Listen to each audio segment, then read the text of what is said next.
నమస్తే అన్న, అందరికీ నమస్కారం.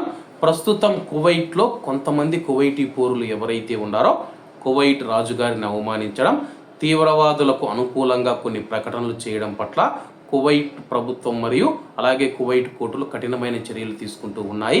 వివరాల్లోకి వెళితే, కువైట్లోని సోషల్ మీడియాలో కువైట్ రాజుగారిని అవమానించడం, తీవ్రవాద భావాజాలను ప్రోత్సహించడం, అలాగే తీవ్రవాద సంస్థల్లో చేరాలని ప్లాన్ చేసినందుకు ఒక కువైటీ పౌరుడికి 7 ఏళ్ల జైలు శిక్ష విధించడాన్ని అపీల్స్ కోర్టు సమర్థించింది.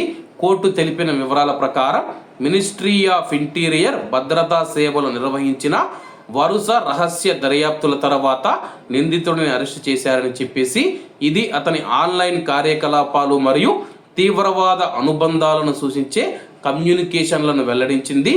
కోర్టుకు సమర్పించిన ఆధారాలు నిందితుడు కువైట్ దేశం మరియు కువైట్ రాజుగారిని అభ్యంతరకరమైన మరియు రెచ్చగొట్టే కంటెంట్ను వ్యాప్తి చేయడానికి సోషల్ మీడియా ప్లాట్ఫామ్లను ఉపయోగించాడని చెప్పి, అదే సమయంలో తీవ్రవాద సంస్థలు మరియు దాని భావజాలాల పట్ల సానుభూతిని వ్యక్తం చేశాడని చూపించాయి.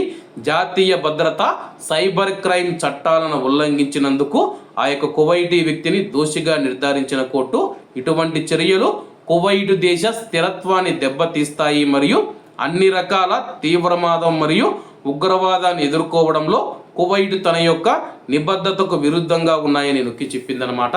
ప్రస్తుతం మనం చూసుకుంటే, కొంతమంది కువైటీలు ఎవరైతే ఉన్నారో తీవ్రవాద భావజాలాలకు ఆకర్షితులయ్యి కువైట్ రాజుగారిని అవమానించడం, కువైట్ నాయకత్వానికి వ్యతిరేకంగా మాట్లాడడం, కువైట్లో ఉన్న యువత ఎవరైతే ఉన్నారో వాళ్ళను ప్రభావితం చేసి తీవ్రవాదం వైపు వాళ్ళని తీసుకువెళ్ళాలని చెప్పేసి కొంతమంది అయితే ప్రోత్సహిస్తూ సోషల్ మీడియాలో వీడియోలు మరియు కంటెంట్ను పోస్ట్ చేస్తూ ఉన్నారు.